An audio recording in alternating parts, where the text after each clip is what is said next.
Amen. And this is a young lady that I loved dearly. I have been honored and asked by her mother to give the eulogy. And this is a letter to Melanie from her mother. The day you were born was one of the happiest days of my life. I had a wonderful son, and now I had a girl. It seemed life was complete.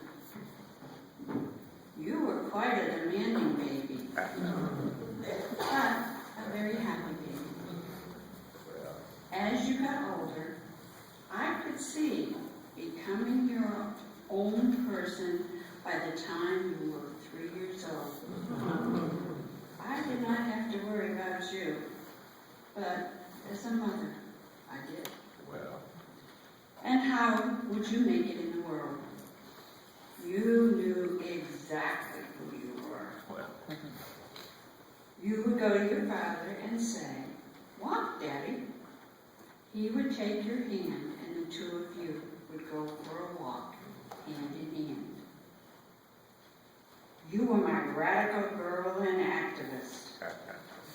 You fought for the downtrodden. And if you could have saved the world with your heart, you would have. I remember you and your brother finding wrapped Christmas presents and unwrapping them. But you could never quite get them re-wrapped back up perfectly. So from that day on, Christmas presents were locked up in the trunk of my car.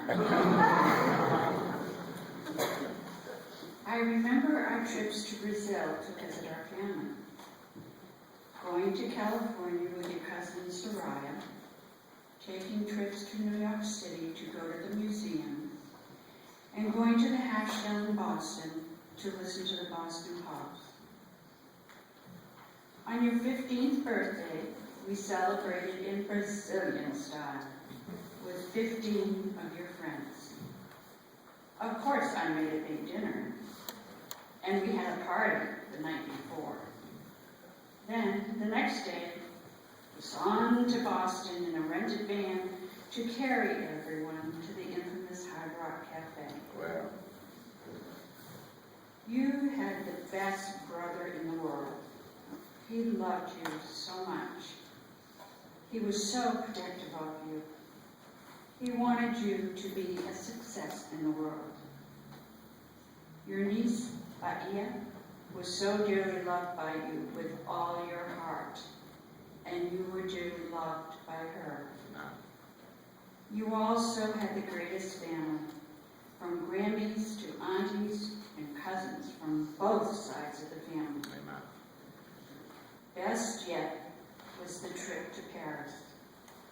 The night before we left, we did karaoke together to Gloria Gaynor's song, "We Will Survive." We sang it like we had broken hearts. What fun we had hanging out with Bono from the band U2 when we were in Dublin, Ireland. Can only imagine. Well. When we boarded our plane the next day, you had on your pretty summer dress.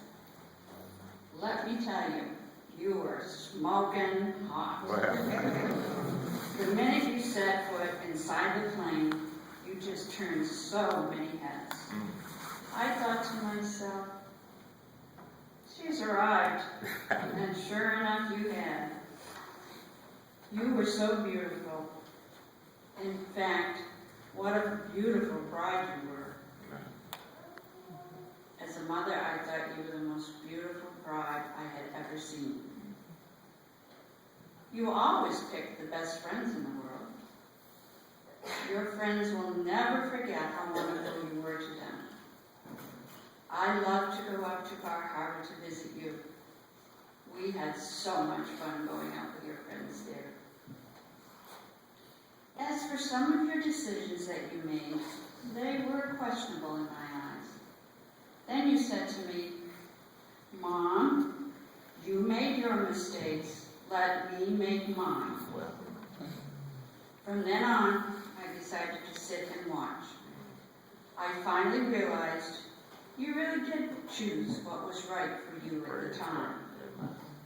There were times that you made me angry, but I could never be really upset with you for very long.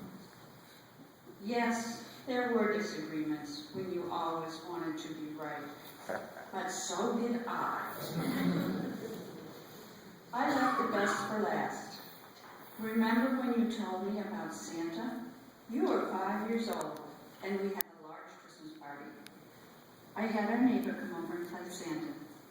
When you finished talking to Santa, you had an urgency in your eyes, almost crying. You wanted to tell me the truth about the man who was Santa. You felt I was oblivious, even at my age of 40, about Santa all along.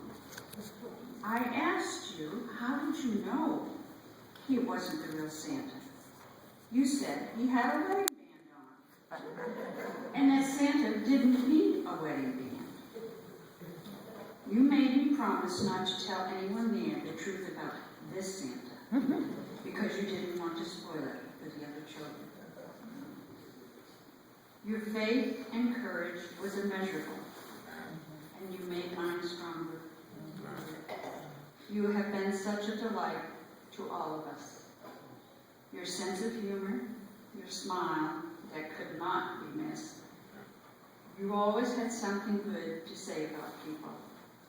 Your laughter was contagious. The twinkle in your eyes was indescribable. We will love you forever. We will be ascending into heaven when our Savior returns, and we will meet you there. There you will meet the greatest daughter. I will always love you, Mom. Now I have something special to say to you. This is a quote from Bob Marley. You never know how strong you are until being strong is your only choice. You gave yourself to dream big, because another thing you realized is not the detours in life that matters. It's how you deal with them. How you learn from them. How you grow from them. The truth is, after your cancer diagnosis, you faced a very high-risk life and long road. But you handled it all with grace, strength, and dignity. Having cancer involves a lot of decisions. Some were made for you by your doctors and nurses, and others were made by your disease. You actually traveled to death's door and back many times.